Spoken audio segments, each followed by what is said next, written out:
Welcome to the Greater Winter Haven Chamber of Commerce Ask the Doctor series. This series is being done in partnership with Baycare's Winter Haven Hospital to help you, the community, learn more about our local physicians, as well as the services that Winter Haven Hospital provides to keep our community healthy and thriving. On today's episode, we are honored to welcome Dr. Sachs. Dr. Sachs is board certified in neurological surgery, and today we discuss back and spinal pain and how to seek treatment to live a healthier and higher quality of life. Well, Dr. Sachs, thank you so much for joining us today. You're very welcome. Thank you for having me. Of course, of course. Well, one of the things I love to do through this Ask the Doctor video series is to learn a little bit more about our area physicians, both kind of personally and then their professional journey that's led them here to Winter Haven. So tell us a little bit about yourself. I moved to Lakeland after finishing training in Tampa in 2007. And I've been in Polk County since June of 2007, as a matter of fact. And after living here for a number of years, I would never go back to Tampa or Orlando or, God forbid, Miami or New York. Now, are you from Florida? Were you born in Florida? Or are you from New York or up north? Originally up north, New York and Connecticut, but I've been out of that area since 1983. Oh, okay. Very good. Very good. And I saw you did a lot of your medical training in Florida, and I'm a UCF Knight, so I won't hold USF against you.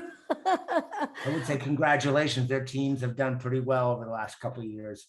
They have. So you gave the sales pitch on Florida, right? Florida is a great place to be, a great place to train, a great place to start your practice. So tell us a little bit about kind of your medical journey. So you moved here after your training. What has that been like?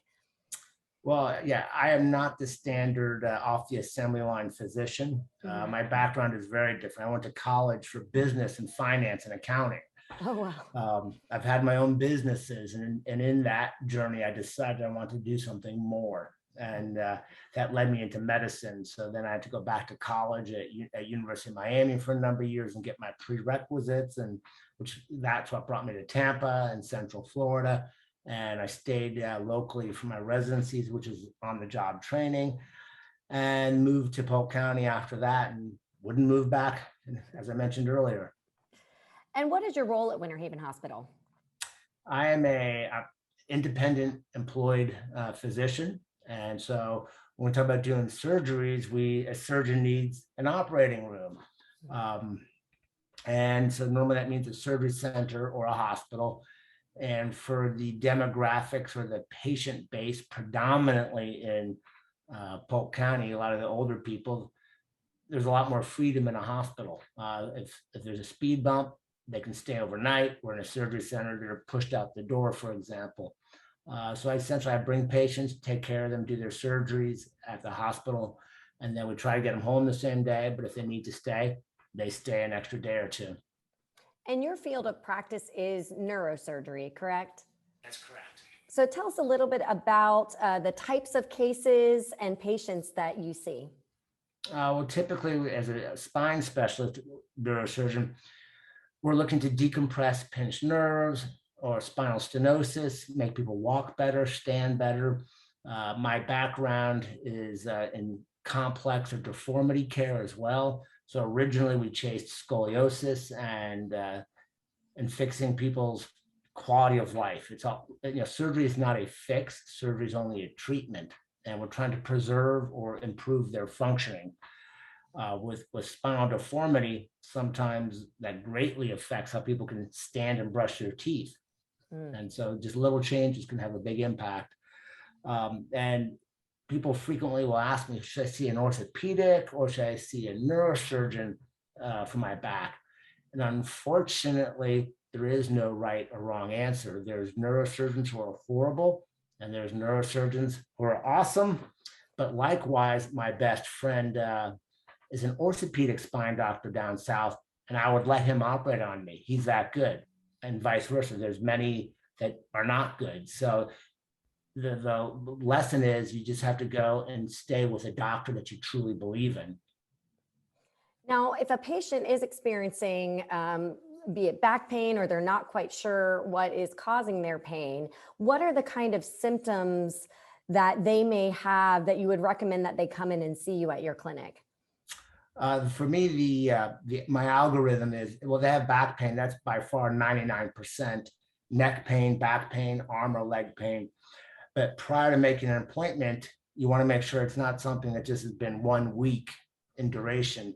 You want them to have tried over the counters religiously, Tylenol 3 times a day, or anti-inflammatories such as Motrin or Aleve 2 or 3 times a day, every day.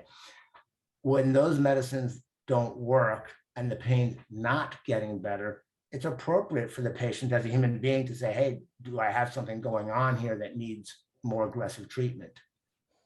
And so what are the types of tests that you would run on a patient to determine what the root cause of their pain might be?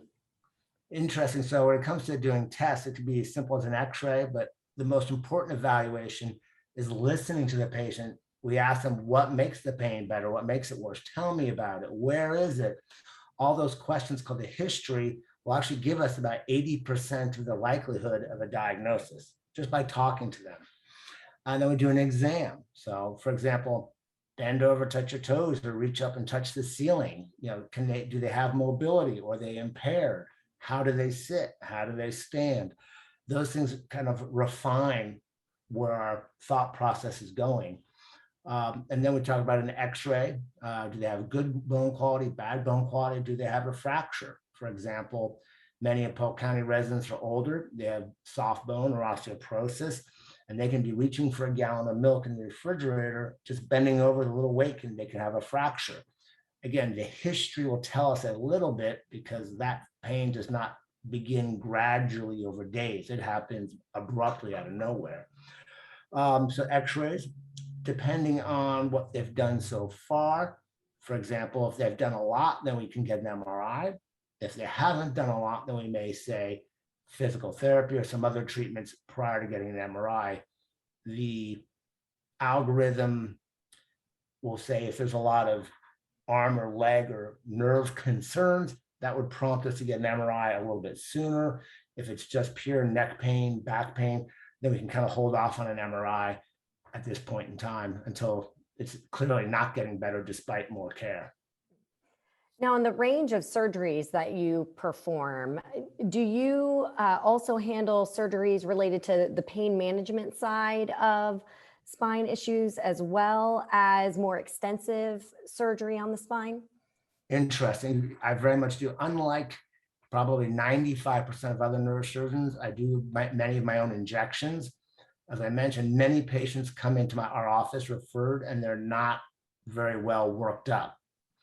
My attitude has been, if you're thinking of a real surgery, you probably should try a appropriate injection first. Because if the injection works, stay on that path.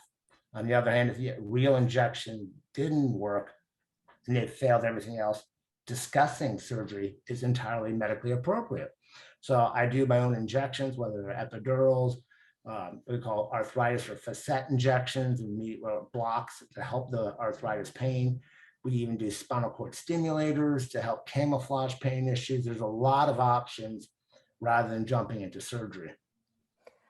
Now, you mentioned, some patients make their way to you via other physicians. They've gone to their primary care physician, for example, to try to target, we all tend to start with our primary care, right? Just, I'm not feeling right. So can you tell me what's wrong with me, type of thing.